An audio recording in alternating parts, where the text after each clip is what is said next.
যেমন করে কি বলেছে দেখ, একটি নির্দিষ্ট পরিমাণ মূলধন 3 বছরে 1680 টাকায় এবং 5 বছরে 1800 টাকায় পরিণত হয়। মানে সুদ আসলে মানে বুঝতে হবে এটা সুদ আসলে কথা, আসলে কথা বলছে।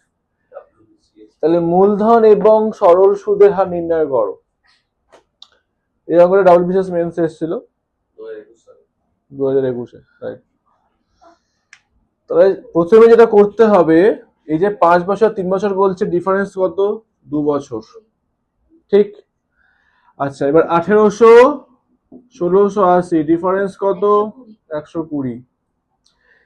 সরল সুদের ক্ষেত্রে যেটা বারবার বলা হয় যে এই যে 2 বছর যে এই টাকাটা এসছে, এইটা খালি সুদটাই যোগ হয়েছে, অনলি ইন্টারেস্ট। তার মানে 1 বছরে কত যোগ হচ্ছে না? 120/260 টাকা।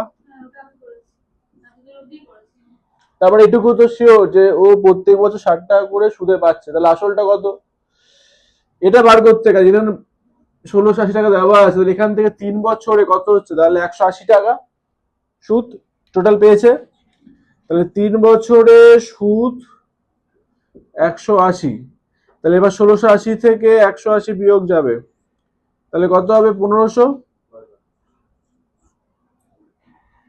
ঠিক আছে, তাহলে এই যে 1500 টাকা, তাহলে এই 1500 টাকা হচ্ছে আসল।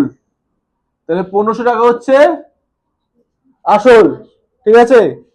তাহলে আসল 3 বছরে, আর আমি জানি না বাই 100, আর হচ্ছে সুদ কত পেয়েছে? 180। ক্যালকুলেট করব, এখানে হচ্ছে 60, তাহলে 4, তাহলে কত পেলাম?